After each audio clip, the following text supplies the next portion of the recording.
Hello and welcome to another Versus video. I'm Todd Anderson. Brian Braun-Duin. Today we're going to be playing some Standard, and Brian's got a little bit of a treat for us. Brian, I'm just going to let you take this one. Yeah, so I'm playing Shota Yasuoka's Jeskai Ascendancy combo deck, because he is playing Deathmist Den Protector and a bunch of random stuff in here, so it's certainly a combo deck, but it is a little bit on the different side. Yeah, I mean, it can totally kill you with Deathmist Raptor, I guess. Yeah, you can use your Jeskai Ascendancy to make your green 1 permanent even bigger than it already is. Well, thankfully we have things like Mana Confluence and Frontier Bivouac, so it's not that hard. Yeah, we also have Forest, which will help us cast Jeskai Ascendancy on curve. But yeah, let's go ahead and take a look at the deck and see what sweet things we have here. So basically, it's a pretty standard Jeskai Ascendancy combo deck. We have like Caryatid Rattleclaw,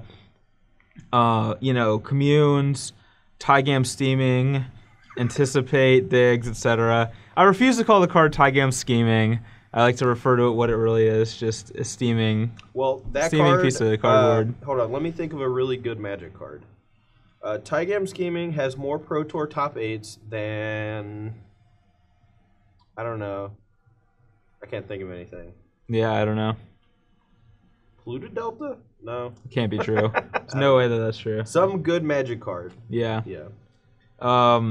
Yeah, I guess it does. I mean, Judges Familiar's 1-2 Pro Tours, so yeah. Sometimes some steamers can really get the job done. Yeah.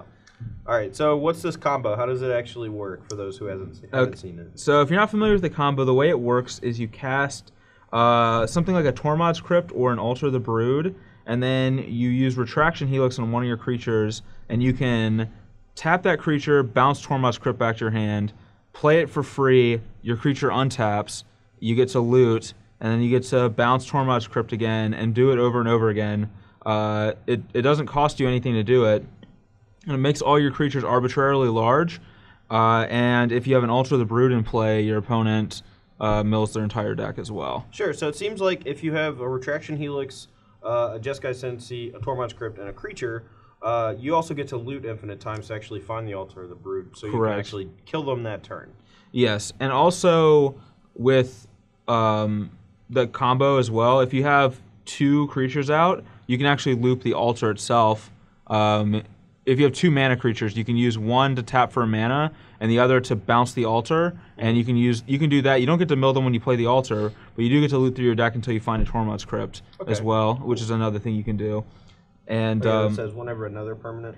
Yep. All right, cool. So yeah, there's a lot of ways to go infinite, and one of the sweet things about Den Protector is it actually becomes unblockable when it becomes arbitrarily large, unless your opponent's also defensively looping.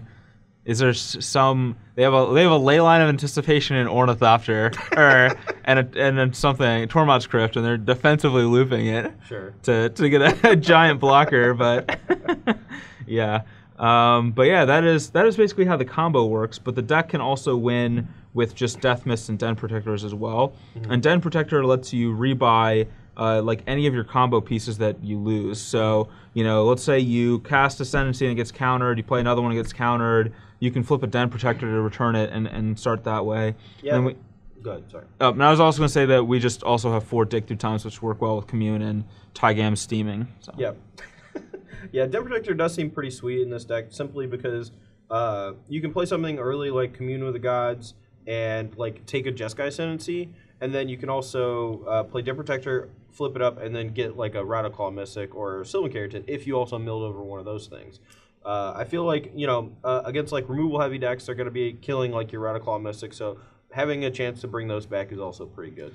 And another thing too is Rattleclaw Mystic actually can bring back Deathmists as well. Yeah. So we have 11 morph creatures effectively. The one thing about this deck that I'm not a fan of is the mana base. Basically, I've actually played a sad amount of this deck because it's not. I won't say that this deck is phenomenal, but I've played a lot with Jeskai Ascendancy combo, and I really don't like the fetch lands because one, having lands that only tap for 1 color of mana can be a giant thorn in your side. Like, for example, this Forest is not going to cast that Jeskai Ascendancy. Yeah. Things like that. So I don't really like having basics in play. And there's a really easy chance for us to cast a Commune with the Gods and see forest, island in there, and then like we draw like, you know, a flooded strand, we fetch our plains, and we draw a windswept heath, we just have no fetchable lands left. Yeah, so I mean, the whole point of the fetch lands is to be able to like thin your deck, fill up your graveyard, and like find a specific color. But yeah, like with scheming and commune, sometimes like you just have to, or like accidentally or purposefully mill over those lands so you don't draw them, or you know like, and that shutting off your fetch lands later in the game is pretty bad. But. Yeah, I really just like to have a steady diet of like Frontier Bivouac and Monastery.